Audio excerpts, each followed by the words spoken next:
Here are my 4 audience.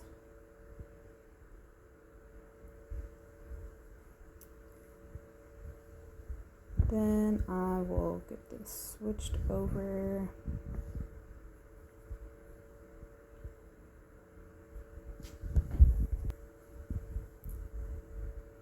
For my presentation.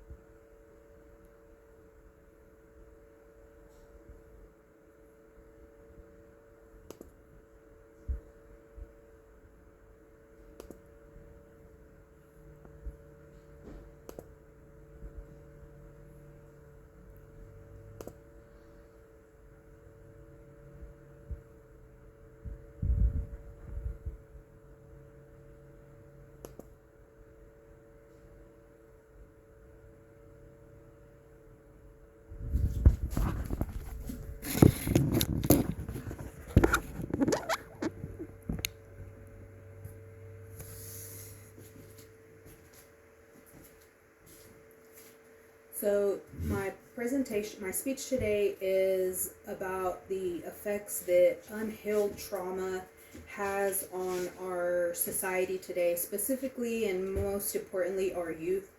I don't think that it is spoken about enough, and not many people actually realize how detrimental it is for our youth who are the future, of our society and this world.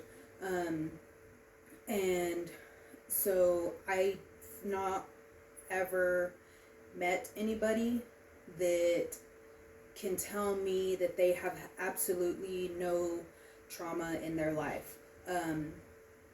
Whether that be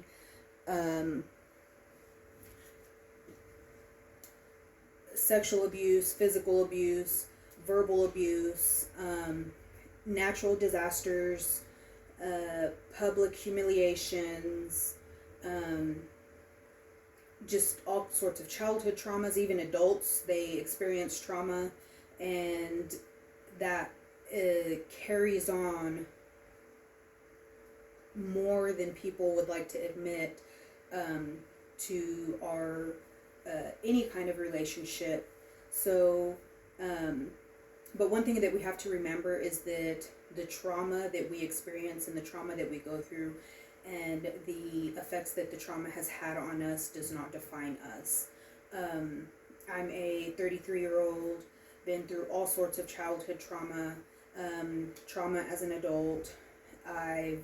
My children have had to sadly experience a lot of the effects of my unhealed trauma, and that was kind of my go-to with seeking change, learning more about it, how can we change it. And then it also opened my eyes to see how much it affects even the society outside of my home, and children, especially whenever their brains are developing. It can affect them as their brains are being developed. I mean, even a fetus in the womb can experience a lot of that trauma, and believe it or not, that does affect their brain development and how they can become once they are born, and their thought process and how they act. Their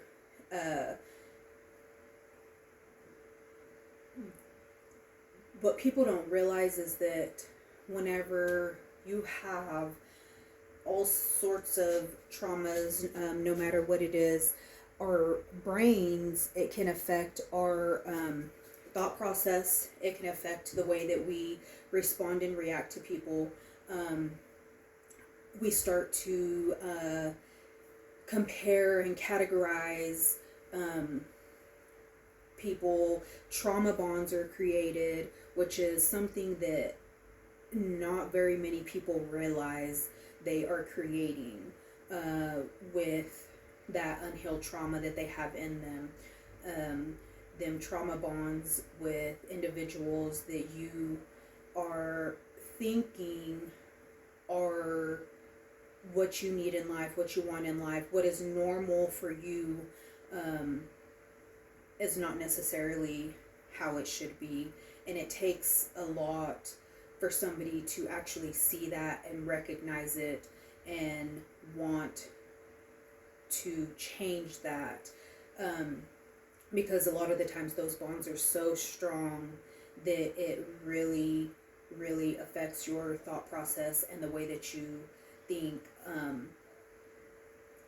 as far as everybody else, your relationships with anybody and everybody else, or even with yourself.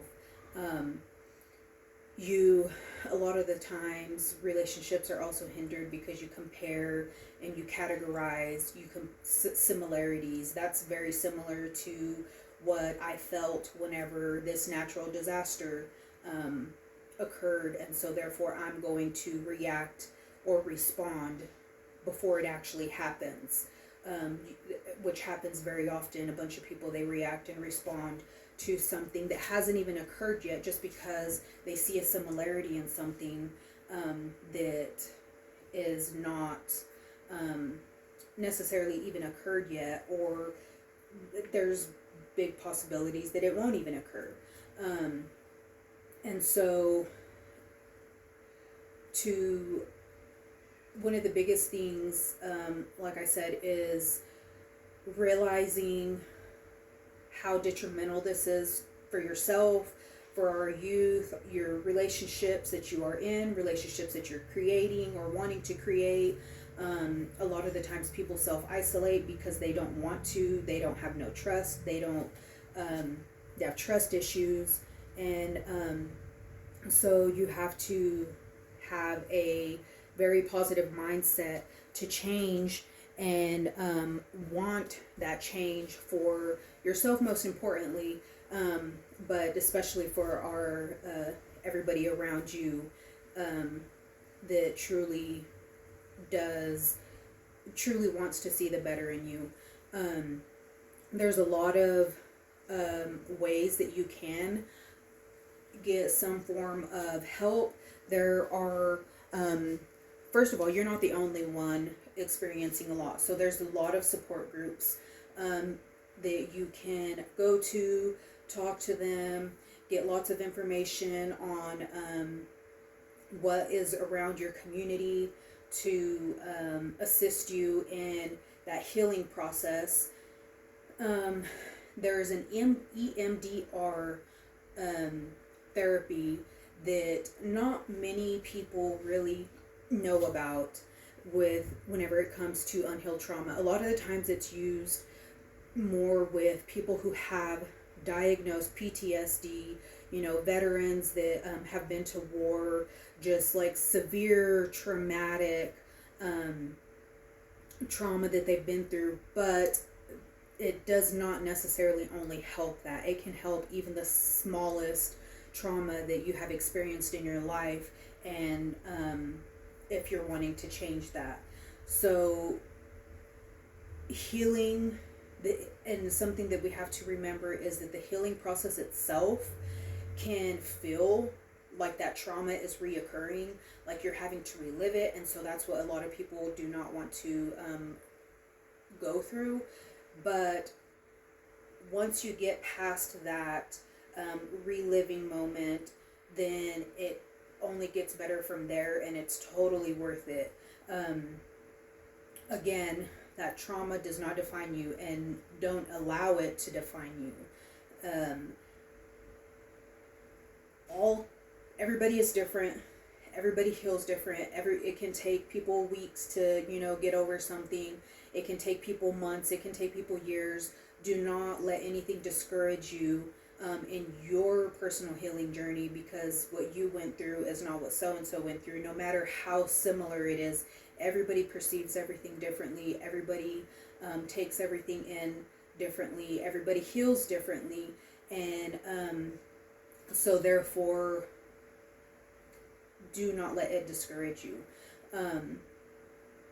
It's never too. I'm 33 years old, and I'm still navigating the healing process for a lot of my traumas that I've experienced.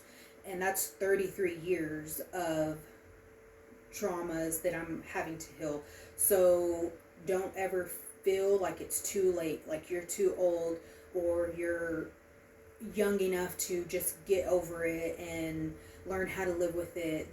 There's nobody too old or too young. There's no trauma too little or too big to get the help that you need.